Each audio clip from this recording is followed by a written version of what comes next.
Já foi o tempo em que a mulher era vista como sexo frágil. Hoje, somos guerreiras no mercado de trabalho, rainhas no lar, sedutoras na intimidade. Por todas essas razões, nós merecemos um espaço todo nosso. Entra no ar a partir de agora, Papo de Mulher. Aqui você tem voz, aqui você tem vez. Os nossos parceiros são Doutora Sidney Aparecida Galo, Laboratório Vila Rica, Lojas Campeão, Dr. Antônio Valentim Sâncio, Imafar Farmácia de Manipulação, Clínica Letícia Berger, Dr. Rômulo Tavares, urologista, Doutora Thaís Silveira, especialista em saúde mental e Casa do Biscoito.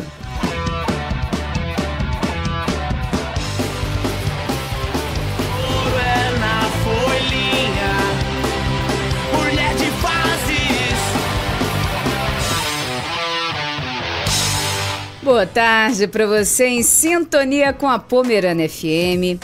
O dia 1º de dezembro é o Dia Mundial de Luta contra a AIDS. A data foi instituída em 1988 pela Organização Mundial de Saúde e pela Organização das Nações Unidas, 5 anos após a descoberta do vírus da imunodeficiência humana HIV. E esse assunto é recorrente, não é raro. E nós vamos conversar agora para saber mais sobre a AIDS e o HIV, a AIDS e o HIV, isso mesmo, com a médica Luísa Espelta. Boa tarde, Luísa. Olá, Marcinete, olá, Santa Maria, muito bom estar com vocês aqui novamente. Hoje vamos falar um pouquinho sobre HIV. Bem, Luísa, explique pra gente a diferença da AIDS pro HIV, porque tem gente que pensa que é a mesma coisa e não é, né? Então, para a gente poder entender a diferença entre HIV e AIDS, a gente precisa entender o que é o HIV, né? O HIV ele é um vírus, é um retrovírus, que é o vírus da imunodeficiência humana, e ele é responsável, quando a gente contrai, ele invade as nossas células de defesa, principalmente os linfócitos TCD4, e ele se replica tão rapidamente que ele destrói essas células, né? E aí, o HIV basicamente é isso, a gente tem uma queda muito grande da nossa imunidade a partir do momento que a gente contrai. E já a AIDS é a síndrome que envolve o contágio por esse vírus, né?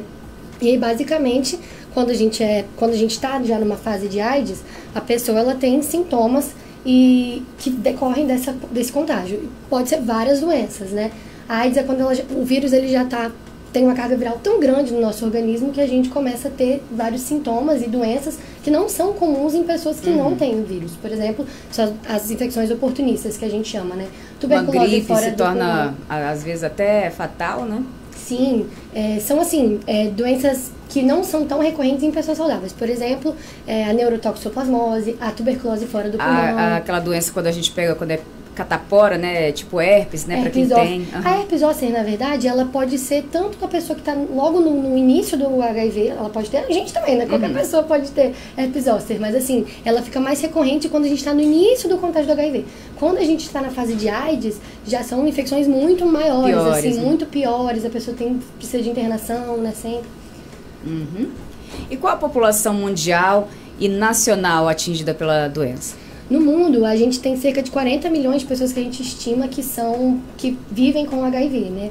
E no Brasil, é cerca de 1 milhão e 200 pessoas, mais ou menos, que vivem com o HIV. Muitas pessoas. Sim, em muitos casos. Pra você ter uma ideia, em 2022 foram 43 mil novos casos diagnosticados. E no mundo é cerca de 1,3 milhões diagnosticados. E em Santa Maria de Etibá? Em Santa Maria, hoje a gente tem 40... Eu conversei com a vigilância epidemiológica para entender um pouco mais, né? Porque acaba que fica muito no sigilo essas coisas, né? Pra preservar. Sim, porque na verdade tem que ter sigilo, né? Lógico. Então a gente não tem tantos acessos assim a esses dados. Hoje em dia são 40 pessoas que estão em acompanhamento, né? Aqui em Santa Maria, mas existem alguns pacientes que fazem acompanhamento em Vitória, que aí fica mais com eles. A gente não tem como saber quantos são, né? E esse número aumentou ou diminuiu nos últimos anos? Ia perguntar quantas pessoas morrem também, né, por ano no Brasil. Olha, no ano de 2022 foram 10 mil óbitos, né? Mas os óbitos, eles vêm reduzindo, tá? Graças a Deus, né? Graças à terapia. E às vezes nem é pela AIDS em si, e sim pelas doenças oportunistas, pelas doenças oportunistas, exatamente. Que vêm por conta do estágio de AIDS, né? Em 2022 foram 10 mil óbitos aqui no Brasil e os óbitos eles vêm reduzindo, graças a Deus, desde 1995, que foi quando começaram a distribuir, né, a medicação, foram uma redução de 60% dos óbitos. E desde 2012 para cá foi 8,5% de redução.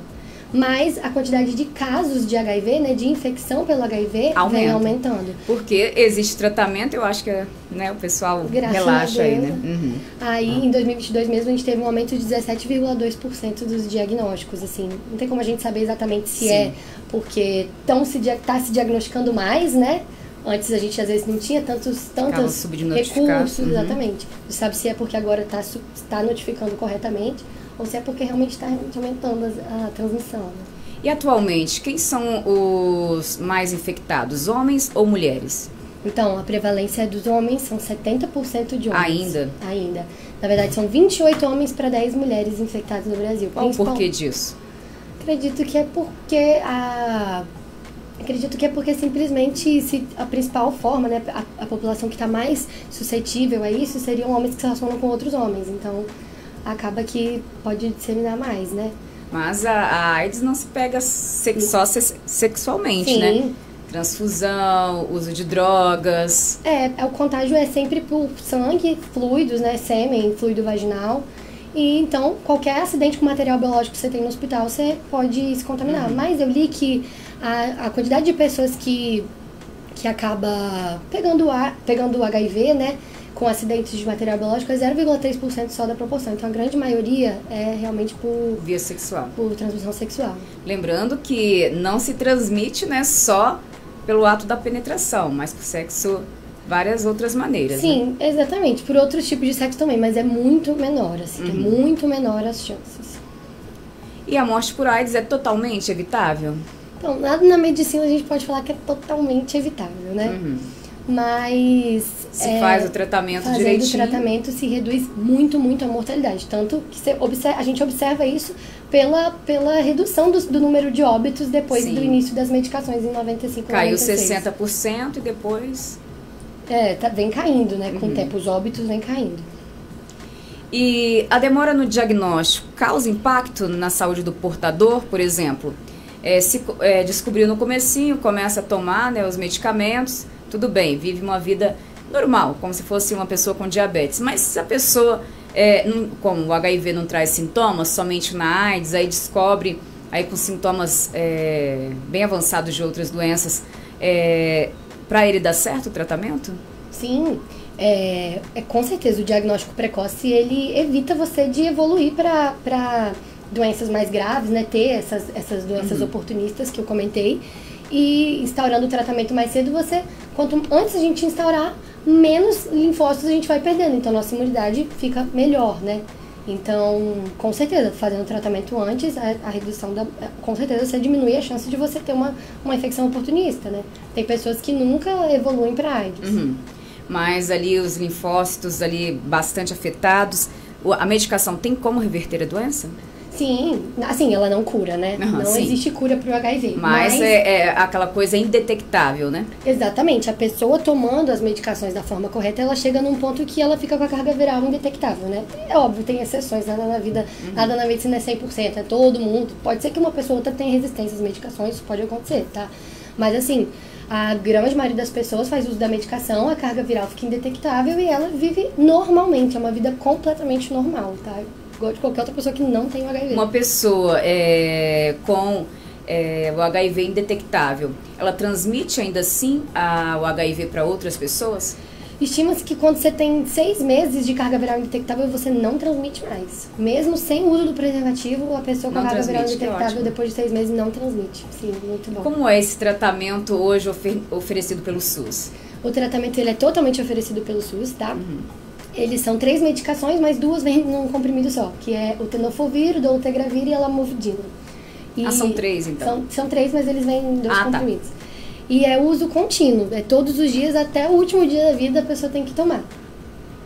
E quais os sintomas ali? Você falou que não causa sintomas, eu também aí frisei.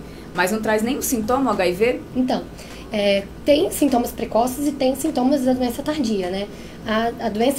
Os sintomas de doença precoce, que é logo quando você é infectado pelo HIV, a gente chama de síndrome mononucleose-like, que é basicamente uma infecção exatamente igual à da mononucleose, não sei se você já ouviu falar, mas é uma infecção viral também autolimitada, que passa sozinha, que dá sintomas inespecíficos, dor de cabeça, dor de garganta, mal-estar, cansaço, né? A pessoa, logo que começa a replicação viral, logo que começa a surgir o vírus no nosso organismo, né? A gente pode ter todos esses sintomas. Com o tempo, ela pode começar a ter candidíases vaginais, orais, de repetição, essas herpes zoster que você comentou, isso tudo, a pessoa vai tendo infecções com mais recorrência do que uma pessoa sem o HIV. Lógico, porque ela vai estar com os linfócitos um pouco mais abaixo. Mas a infecção tardia, né, que é quando ela já está evoluindo para AIDS, aí ela vai ter sintomas mais graves, vai ter doenças mais graves, vai ter pneumocistose, que é um fungo, né, no pulmão, a neurotoxoplasmose, que eu comentei antes. A tuberculose, ela pode virar extrapulmonar, né, não fica só limitada ao pulmão. Então, mas os sintomas precoces, como eu falei, é isso. São sintomas inespecíficos e semelhantes a outras viroses, né? O que leva um profissional de saúde, um médico, a desconfiar que aquele paciente possa ter um AIDS, no caso ali. Ou a pessoa também, porque às vezes descobre sem querer, né? Mas o que leva uma pessoa, tem as pessoas conscientes, né, que fazem sexo aí sem preservativo, corre, faz o exame. Mas aquelas pessoas que não querem fazer exame, chega ali com aqueles sintomas tardios, o que leva ela a fazer esse exame? Então, toda vez que a gente tem infecções de recorrência, a gente sempre solicita os exames, né? Por exemplo, eu atendo muito gente que tem furúnculo de repetição, né? Nascida de repetição. Toda vez que pega uma pessoa que já fez 3 tratamentos de nascida, nos 2 últimos meses a gente pede. Sério? Até pra isso? Pra furúnculo? Eu peço. Justamente pra gente ver se não tem algum sinal ali de estar com a imunidade baixa. Exatamente. Mas, assim, os casos mais graves, normalmente quando chega nesse momento de AIDS, assim, a pessoa ou já tem o diagnóstico, ou ela é feito praticamente de rotina, assim. E qual a fase onde a pessoa emagrece? Antigamente tinha... Toda a fase. Toda a fase? Até o próprio HIV, ele pode... Só o HIV, por si só, ele faz a pessoa emagrecer. Emagrecer. E onde procurar em Santa Maria de Itibá para fazer o exame e o teste rápido? A diferença entre o exame que demora mais e o teste rápido feito no dedinho? Então, a acessibilidade é muito semelhante, assim, né? O rastreio pelo SUS é pelo teste rápido mesmo. E para você fazer aqui em Santa Maria é em qualquer lugar. Qualquer posto de saúde, hospital, no AMA, qualquer lugar tem o aparelhinho pra gente poder fazer os testes rápidos, né? E o diagnóstico preconizado pelo SUS é realmente fazer o teste rápido, porque ele é muito sensível pro HIV, né? Então, a gente sempre recomenda 2 testes, a gente faz um, né? Se o primeiro vier negativo, a gente sempre recomenda repetir em 30 dias. Por quê? Demora 30 dias pra gente começar a desenvolver os anticorpos que o teste rápido detecta. Então, que é o que a gente chama de soroconversão, né? Então, pra gente poder pra gente poder ter certeza que a pessoa não tem o HIV, a gente precisa repetir o exame daqui a 30 dias. Por exemplo, vamos supor que um paciente teve uma relação desprotegida ontem. Ele faz o teste hoje, dá negativo, não significa que ele não pegou ontem o HIV. Tem esse período de incubação, né? Exatamente, que é de 15 a 30 dias. Então, daqui 30 dias ele tem que repetir novamente. Se o primeiro teste rápido vier positivo, a gente faz um segundo teste. Pra ver se não é um falso. Exatamente. Se o segundo vier positivo, a gente considera como infectado, aí faz os demais exames, né? Que é carga viral, pra saber quanto que tá, qual que é a situação, né? Qual o grau. E além do tratamento medicamentoso, o SUS também oferece tratamento psicológico, acompanhamento, porque mesmo que tenha essa facilidade de tratamento, fique indetectável, a pessoa viva uma vida normal, acredito que gera um impacto na vida da pessoa. Sim, com certeza. E há muita discriminação ainda, né? Infelizmente ainda existe um estigma muito grande em cima do HIV, né? Então, sim, o SUS fornece todo o apoio psicológico e é como você falou, mesmo que a pessoa tenha uma vida normal e ela realmente tem em uso das medicações, né? Ter um diagnóstico de HIV, ele muda a vida da pessoa. Então, sim, tem o apoio psicológico do SUS, não só para isso, né? O SUS fornece apoio psicológico para todo mundo que precisa, mas para o HIV também. O prognóstico de vida de uma pessoa com HIV reduz? Sem tratamento, a pessoa vai do contágio até a hora da morte, mais ou menos uns 10 anos. E com tratamento? Com tratamento é uma vida totalmente normal. Igual as outras, a expectativa de vida igual de uma pessoa sem HIV, pessoas. certamente. E as formas de prevenção ainda continua sendo somente a camisinha ou existem outros avanços? Então, às vezes aparecem aí umas pesquisas, né? Ainda não tem nada certo, né, sobre que tem uma vacina agora que eles estão... Mas hoje em dia tem sim outras formas de prevenção, tá? Que é além do preservativo. Mas é lógico que o preservativo é a melhor prevenção que a gente tem, porque é muito simples, é muito barato, né? E não precisa nem ir no médico, depois você faz, né? Super acessível. Mas existem outros tipos de prevenção, que é o que a gente chama de PrEP e a PEP. Né? Sim, explica. A PrEP é a profilaxia pré-exposição. Ela é indicada só para alguns grupos, né, populacionais aqui do Brasil, que a gente chama de grupos-chave, que é basicamente homens que fazem sexo com outros homens, casais sorodivergentes, né, que tem uma mulher soro negativa com um homem que é soro positivo, por exemplo. Sim. Né? Essas pessoas, os transexuais também têm direito. E a profilaxia pré-exposição, ela basicamente é... Pós-estudo... pré ainda. Pré, ela é pré. Basicamente, você faz uso de uma medicação que se chama... Vou lembrar agora. Truvada. Truvada é uma medicação que é basicamente dois antirretrovirais também juntos, né? E ela faz uso contínuo, tá? É todos os dias. Todos os dias? Todos os dias. Aí, assim, tem... Não causa malefícios? Toda medicação tem efeitos colaterais, né? O tenofovir, por exemplo, que é um deles que é utilizado, ele é nefrotóxico, ele pode fazer osteoporose, mas aí você vai acompanhando. É o risco-benefício, né? Tem pessoas que não têm indicação de receber, às vezes não vai compensar o risco, melhor fazer a PEP, né? Que é a pós-exposição. Mas tem pessoas que têm e profissionais do sexo também, que eu esqueci de falar. Sim. Profissionais do sexo também têm direito à PrEP. E aí faz o uso contínuo, tá? Dessa medicação, todos os dias um comprimidinho, para poder evitar de contrair o HIV. Sim. E a PEP é a profilaxia pós-exposição, que é exatamente igual o tratamento normal, as 3 drogas, né? Que é a lamivudina, o dolutegravir e o tenofovir. Os 3 durante 28 dias. E essa PEP é para quem teve uma exposição não protegida, né? Um acidente com material biológico, sim, por exemplo, de um paciente desconhecido, né? Uma fonte desconhecida, ou os casos de abuso sexual, por exemplo. A gente faz até 72 horas da exposição, faz a PEP.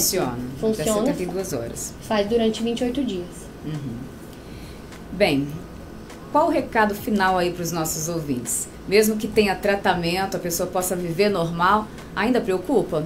Sim, ainda preocupa e preocupa muito, né?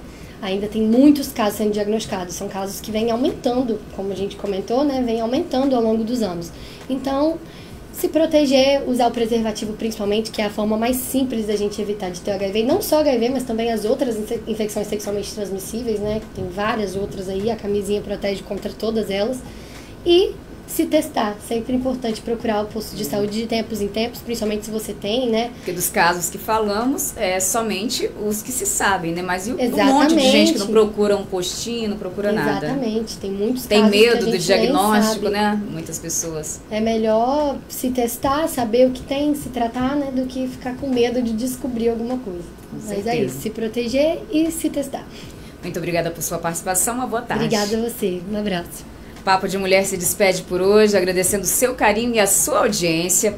Voltamos na próxima terça-feira em mais uma edição do nosso programa. Foi bom estar com você. Para finalizar o programa de hoje, Amor e Sexo, Rita Lee. Tchau, tchau.